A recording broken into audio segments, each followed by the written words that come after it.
Good morning students.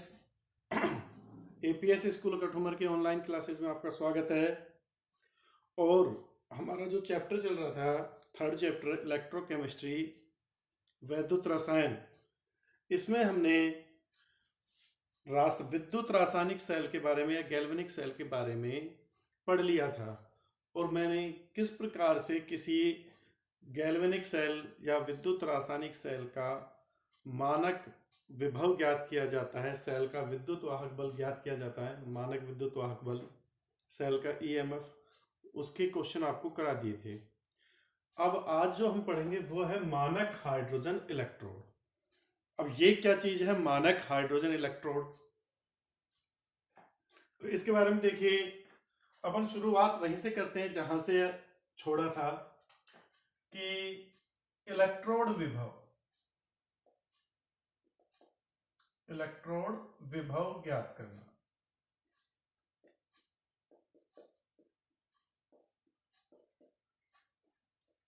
हमने जो विद्युत रासायनिक सेल देखे, दो अर्ध सेलों से मिलकर बने होते हैं। ये चीज अब तक आप पढ़ चुके हो। इनको वोल्ट मीटर से जोड़ देते हैं, तो इनमें विद्युत धारा प्रवाहित होने लग जाती है। इस पर इलेक्ट्रॉन का उत्पादन होता है, यहां इलेक्ट्रॉन काम में आते हैं, इस कारण से विभवांतर उत्पन्न होता है। तो वोल्ट मीटर तो हमें इन दोनों इलेक्ट्रोडों का विभवांतर बताता है। किसी पर्टिकुलर, जैसे मैं तुमसे कहूं कि मान लीजिए ये जिंक का इलेक्ट्रोड है, Zn का, ये ZnSO4 है, कि जिंक का इलेक्ट्रोड विभव ज्ञात कीजिए कि जिंक का इलेक्ट्रोड विभव कितना है। जिंक का पर्टिकुलर इसका इलेक्ट्रोड विभव कितना रहेगा और इसका कितना रहेगा, फिर दोनों का अंतर ही तो निकालते हैं अपन, ई कैथोड माइनस ई एनोड। तो इन दोनों का पर्टिकुलर इसका क्या रहेगा, अंतर तो अपन को पता लग जाएगा वोल्ट मीटर से, जो विभवांतर उत्पन्न होगा। लेकिन अकेले किसी अर्ध सेल का जो इलेक्ट्रोड विभव है वो कैसे ज्ञात किया जाए? ठीक है ना। तो जो मानक ई नोड एक तुलनात्मक मान है,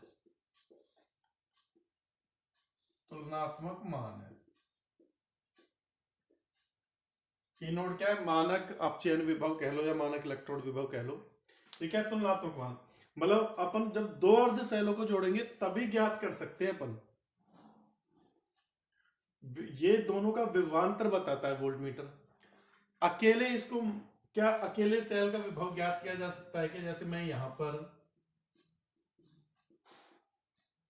ये जिंक की छड़ ले लूं, ZnSO4 ले लूं,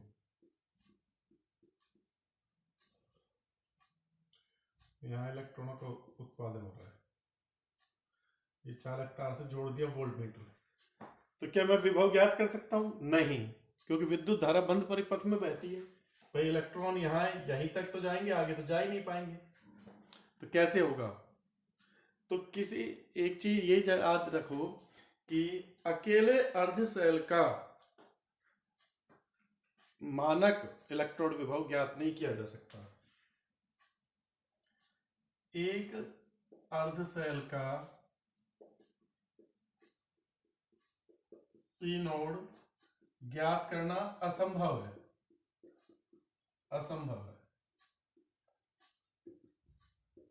या ई नोड का मान निरपेक्ष विधि से ज्ञात करना असंभव है। तो हम इसकी क्या कर सकते हैं, किसी से तुलना करके ज्ञात कर सकते हैं, सापेक्ष विधि द्वारा ज्ञात कर सकते हैं।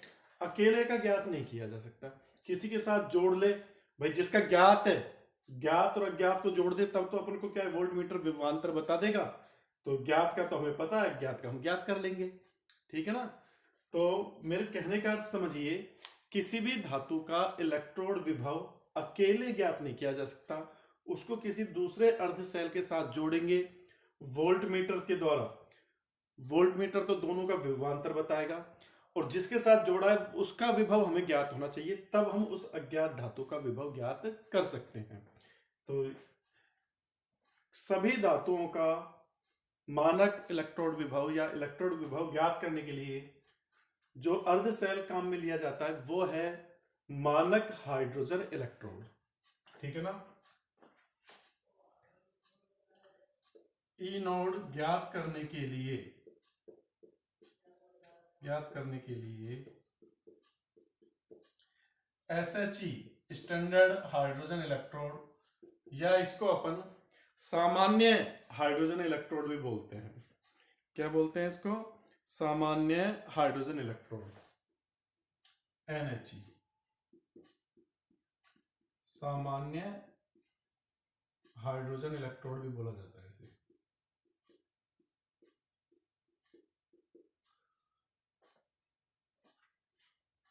काम में लिया जाता है। अब बात आती है कि हाइड्रोजन का इलेक्ट्रोड ही काम में क्यों लेते हैं? लिया जाता है। एक क्वेश्चन माइंड में आएगा।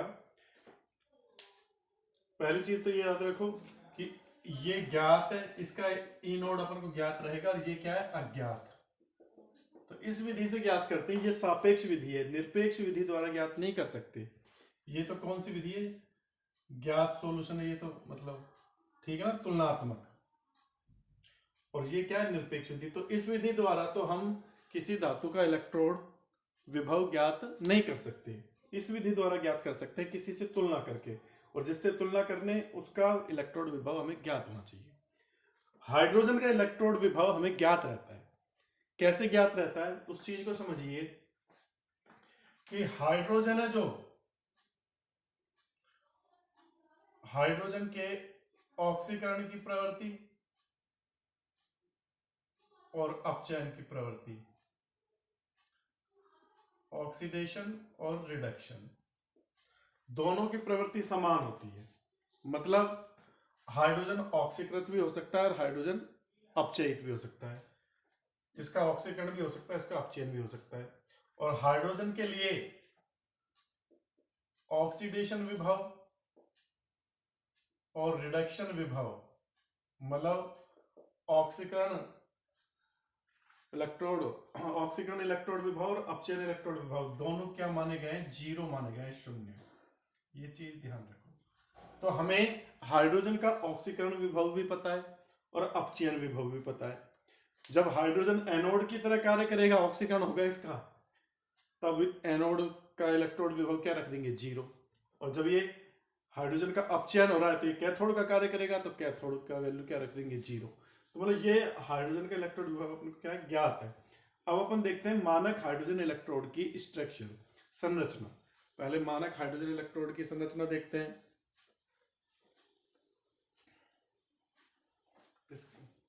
इसमें से कुछ नोट करना है तो आप नोट कर सकते हो।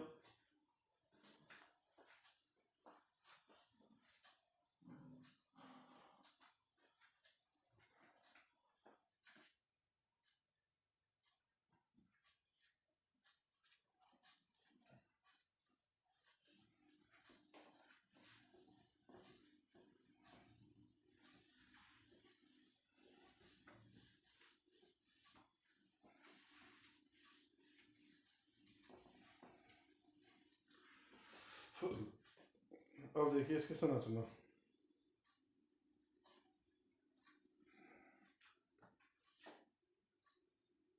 SHE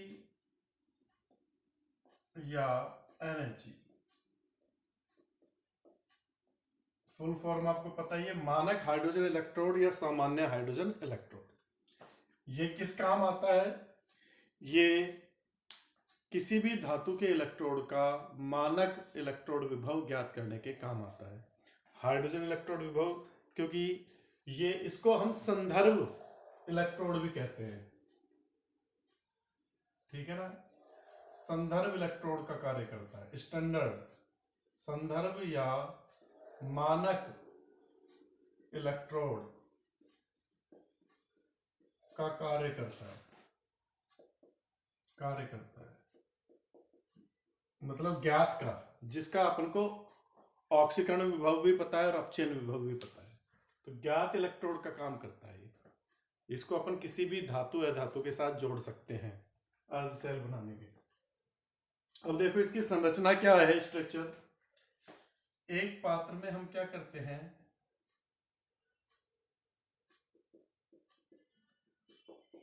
एक पात्र में 1 मोलर HCl का विलयन ले लेते हैं, 1 मोलर HCl, 1 मोलरता वाला HCl का विलयन ले लेते हैं। और इसमें अपन क्या करते हैं, एक इस तरह से कांच की ये ट्यूब होती है, इस पर यहां पर प्लेटिनम का तार जुड़ा रहता है। क्या जुड़ा रहता है, प्लेटिनम का तार।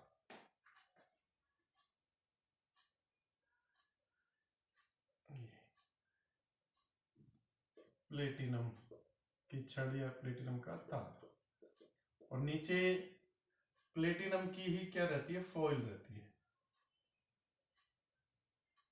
यह है पीटी की प्लेटिनम की पत्ती या फॉइल, पत्ती।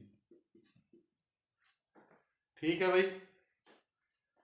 और इसको बाहर चालक तार से जोड़ देते हैं।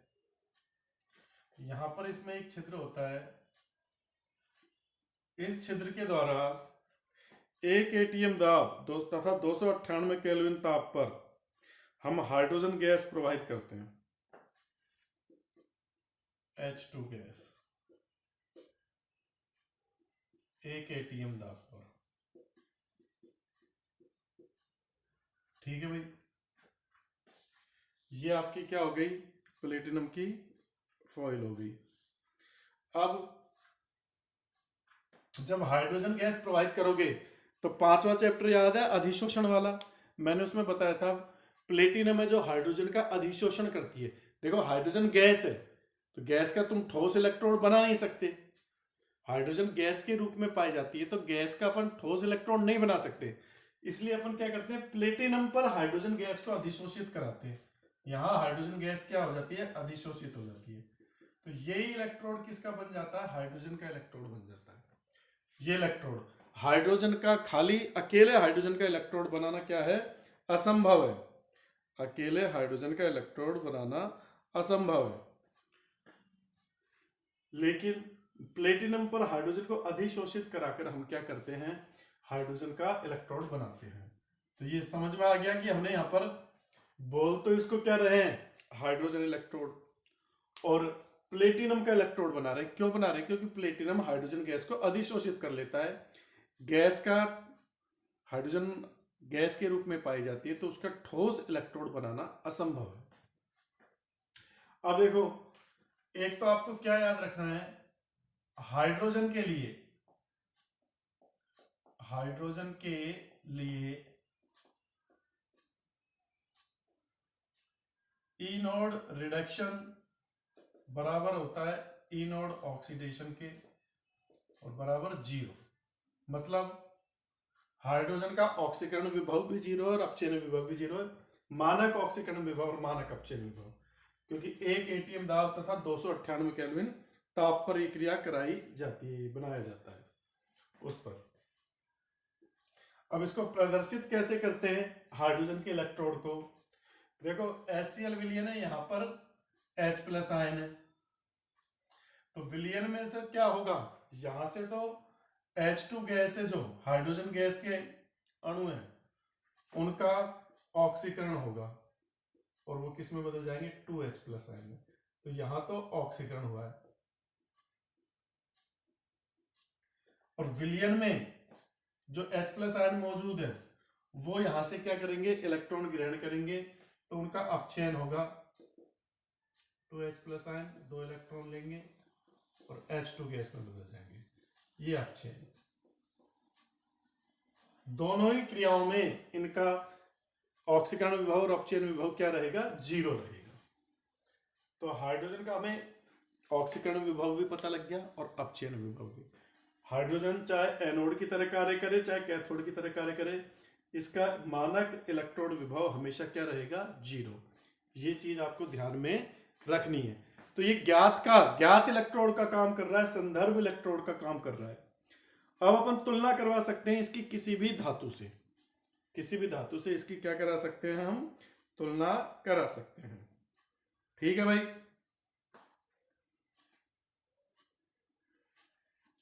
अच्छा, ये क्रिया तो होगी तो ये एनोड का कार्य करेगा, और ये क्रिया होगी तो ये किसका कार्य करेगा? कैथोड का। ये तो आप जानते हो एनोड पे हमेशा ऑक्सीकरण होता है, अलोन बताया था। ठीक है ना?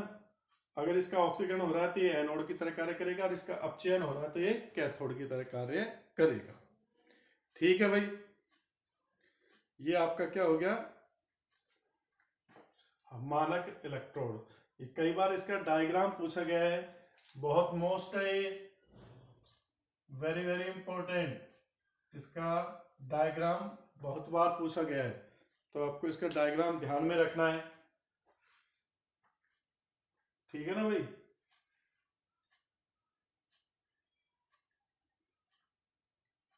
अब देखते हैं एक दो एग्जांपल, देखते हैं कि एसएचई की सहायता से जिंक का और कॉपर का इलेक्ट्रोड विभव कैसे ज्ञात किया जाता है। ये चीज हमको देखनी है। ठीक है भाई, इसका स्क्रीनशॉट ले लीजिए।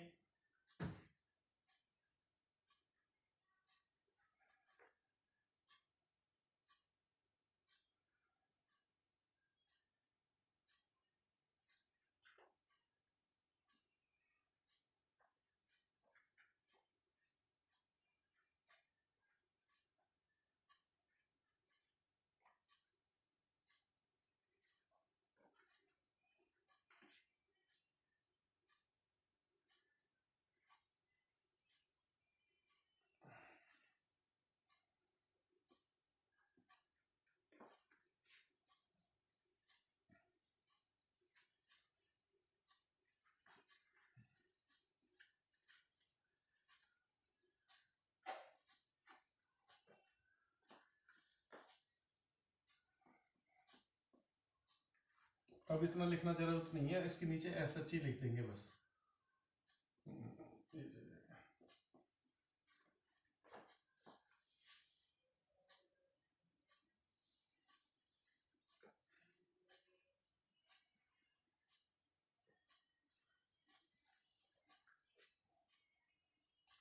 ये तो आपका क्या है? एसएचई है। अब अपन एसएचई की सहायता से, एसएचई की सहायता से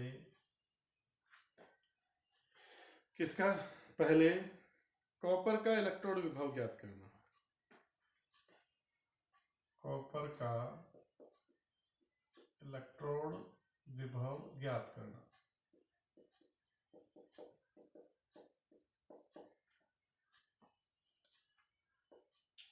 इसके लिए हम क्या करते हैं? हाइड्रोजन का मानक हाइड्रोजन इलेक्ट्रोड ले लेते हैं, स्टैंडर्ड हाइड्रोजन इलेक्ट्रोड, और इसको वोल्ट मीटर के द्वारा कॉपर कॉपर के अर्ध सेल से जोड़ देते हैं। ये आपका कॉपर की छड़, और इसमें CuSO4 का विलयन।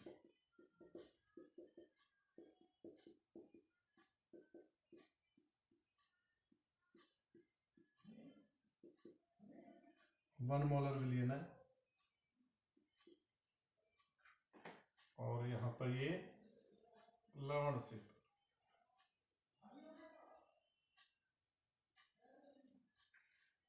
ये आपका लवण से, ये H2 गैस है। ठीक है भाई, एसएचई को किसके साथ? ये एसएचई का अर्ध सेल कॉपर के अर्ध सेल के साथ जोड़ दिया वोल्ट मीटर के द्वारा। अब वोल्ट मीटर आपका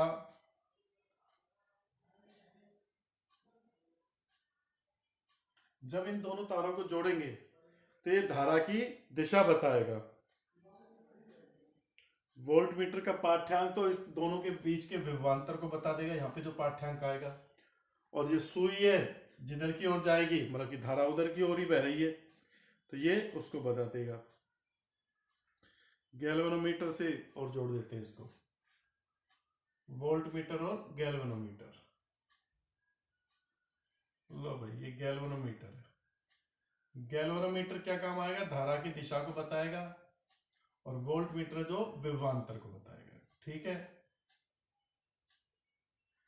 अब देखिए यहां पर जो धारा है वो कॉपर से हाइड्रोजन की ओर बहती है, एसएचई की ओर बहती है। धारा की दिशा ये है, आई आई की डायरेक्शन ये है, मतलब इलेक्ट्रॉन इधर जा रहे हैं और धारा इधर बह रही है। तो हमें क्या पता लग गया? हम जानते हैं विद्युत रासायनिक सेल में धारा जो कैथोड से एनोड की ओर बहती है, इसका मतलब जो आपका एसएचई है ये एनोड का कार्य कर रहा है। एसएचई किसका कार्य कर रहा है? एनोड का। और कॉपर की छड़ किसका कार्य कर रही है? कैथोड का। कैसे पता लगा? गैल्वेनोमीटर के द्वारा।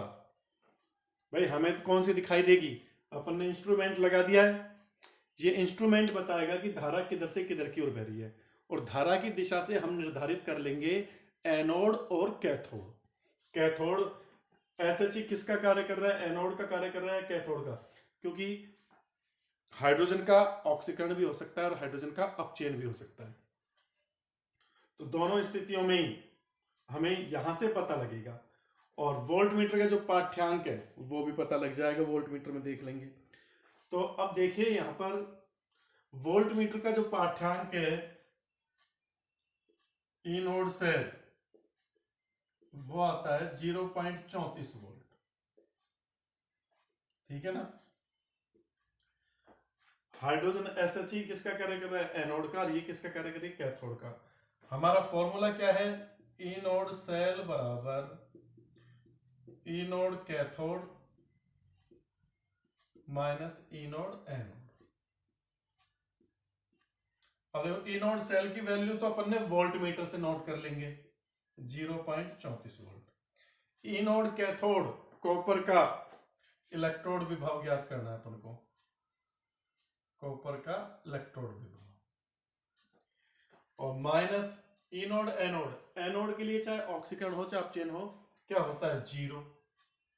ये क्या आ गया? 0। तो कॉपर का इलेक्ट्रोड विभव कितना आ गया? +2 है। कॉपर +2 कॉपर में बदल रहा है, कितना आ गया? 0.34। तो ये देखो सापेक्ष विधि के द्वारा तुलना करके, एसएचई से तुलना करके हमने कॉपर का इलेक्ट्रोड विभव ज्ञात कर दिया।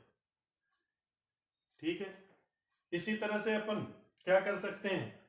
जिंक का भी इलेक्ट्रोड विभव। पहले इसका स्क्रीनशॉट ले लीजिए। ये कैसे ज्ञात किया? ये चीज कहां से पता लगी? वोल्ट मीटर से। वोल्ट मीटर से ये चीज। और धारा की दिशा, धारा की दिशा का पता, धारा की दिशा गैल्वेनोमीटर से। और जब धारा की दिशा पता लग गई तो हमें यह पता लग गया कि एनोड कौन है और कैथोड कौन है। एनोड से कैथोड की ओर इलेक्ट्रॉन जाते हैं, तो ये एसएचई तो एनोड का कार्य कर रहा है और कॉपर है जो कैथोड का कार्य कर रहा है। ठीक है भाई, इसका स्क्रीनशॉट ले लीजिए। स्क्रीनशॉट ले लिया। अब देखिए आगे एक और एग्जांपल लेते हैं। ये तो पहला था, अब दूसरा एग्जांपल लेते हैं। एसएचई की सहायता से जिंक का इलेक्ट्रोड विभव कैसे ज्ञात किया जाएगा? तो यहाँ पे ज्यादा कुछ नहीं है, यही व्यवस्था रहेगी, ज्यादा कुछ अपने को करना नहीं है। बस कॉपर की जगह जिंक का छड़ लगा दो और यहाँ ZnSO4 का सॉल्यूशन। ठीक है ना? ये जिंक, वही व्यवस्था करिए। एसएचई का अर्ध सेल ले लिया और जिंक का अर्ध सेल ले लिया, दोनों को लवण सेतु से जोड़ दिया, ऊपर गैल्वेनोमीटर और वोल्टमीटर लगा दिए। लेकिन इस बार धारा की दिशा विपरीत आती हुई। अब की बार धारा की दिशा ये आएगी। अब धारा की दिशा ये है, तो इलेक्ट्रॉन के बहने की दिशा ये हो जाएगी। मतलब जिंक की छड़ अब किसका कार्य कर रही है? एनोड का। जिंक की छड़ किसका कार्य कर रही है आपके पास? एनोड का। तो SHE आपका किसका कार्य करेगा? कैथोड का। हाइड्रोजन का इलेक्ट्रोड किसका कार्य कर रहा है? कैथोड का। कैथोड के लिए तो चाहे ऑक्सीकरण विभव हो चाहे अपचयन विभव हो, दोनों का मान क्या होता है? 0। धारा की दिशा अपन को गैल्वेनोमीटर से पता लगी है। विभवांतर देखते हैं तो विभवांतर इसका आता है आपका 0.76 वोल्ट। 0.76 वोल्ट विभवांतर वोल्टमीटर से पता लग गया। क्या करोगे? यही फॉर्मूला लगा दो। लेकिन कैथोड की तरह अब की बार आपका SHE कैथोड का कार्य कर रहा है, तो इसका मान तो क्या आ जाएगा? 0। ये 0.76, यहां भी 0.76 ही रहेगा, रहने का तो ये, पर ये 0 नहीं रहेगा। इन नोड एनोड क्या है? एनोड का इलेक्ट्रोड विभव, मतलब जिंक का, तो ये आ जाएगा ई नोड Zn+2 Zn। क्योंकि इलेक्ट्रोड विभव अपचयन विभव ही होता है, इसलिए अपचयन की क्रिया लिखोगे। हो तो जिंक का ऑक्सीकरण रहा है, पर अपन को अपचयन विभव चाहिए। अपचयन विभव चाहिए तो देखो माइनस का चिन्ह है यहां पर, तो इसको इधर लाओगे, इसको इधर लाओगे तो आगे माइनस का 0.76 वोल्ट ये आ जाएगा। क्या आ जाएगा? माइनस का 0.76 वोल्ट। ये पता लग गया किसका है? जिंक का है। सॉरी,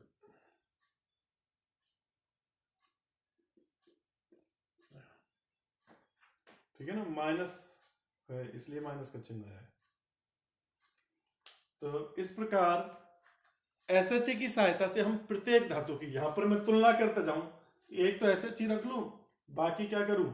अलग अलग धातुएं लगाता जाऊं, तो हर धातु का मुझे इलेक्ट्रोड विभव पता लग जाएगा। मानक इलेक्ट्रोड विभव या मानक अपचयन विभव का पता लग जाता है।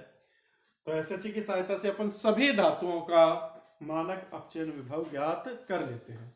तो मानक अपचयन विभव ज्ञात हो जाता है तो उसी को अपन क्या करते हैं? फिर अपचयन विभव के बढ़ते हुए क्रम में व्यवस्थित करते हैं और क्या प्राप्त कर लेते हैं? विद्युत रासायनिक श्रेणी प्राप्त कर लेते हैं, इलेक्ट्रोकेमिकल सीरीज प्राप्त कर लेते हैं। तो अगली क्लास में अपन जो पढ़ेंगे वो है विद्युत रासायनिक श्रेणी। विद्युत रासायनिक श्रेणी क्या है? विभिन्न धातुओं को मानक अपचयन विभव के बढ़ते हुए क्रम में व्यवस्थित किया जाता है, तो जो श्रेणी प्राप्त होती है उसी को विद्युत रासायनिक श्रेणी कहते हैं। और वो मानक अपचयन विभव ज्ञात किससे किए जाते हैं? SHE से ज्ञात किए जाते हैं। तो अपन अगली क्लास में उसको पढ़ेंगे।